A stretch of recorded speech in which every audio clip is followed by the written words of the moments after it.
पावस सैमाची सोबीतकाय अणभवपाचो वेळ, पूण होच काळ चड करून निश्काळजीपणाक लागून घातकी थारता। सत्तरी तालुक्यातल्या सावड्डे पंचायतींतल्या तोणीर कजरेदाट न्हंयत कॉलेजीचो एक विद्यार्थी बुडून मरण आयिल्ल्याची बातमी मुखार आयला।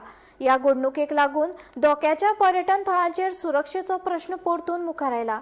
सत्तरी तालुक्यातल्या सावड्डे मर्यादेंतल्या तोणीर काजरेधाट न्हंयत कॉलेजीचो विद्यार्थी बुडून गेल्ल्याची बातमी सध्या मुखार आयला।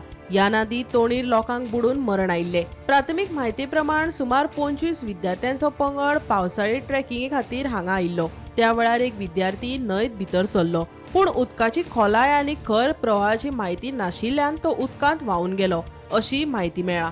हे घडणुकेची म्हायती मेळ्ळो बरोबर उजो पालोवपी दळ आनी पुलीस रोखडेच घडणूक थळार धांव घेत सोद वावर सुरू केले। विद्यार्थ्याची वळख आनी तो खंयच्या महाविद्यालयात आसा हाची अधिकृत म्हायती अजून उजवाडाक आयली ना। मजगती पावसाच्या दिसांनी तोणीर काजरेधाट न्हंयत बुडून जायत्या जाणांक ह्या नदी मरण आयला।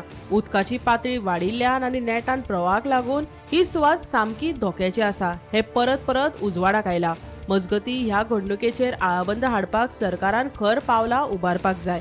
कायमस्वरूपी सुरक्षा व्यवस्था, शिटकावणी चिन्हां, धोक्याच्या सुवातेर आडखळ आनी निरीक्षण प्रणालीची मागणी परतून एक फावट वाडपाक लागल्या। Bureau report, Gomantak TV.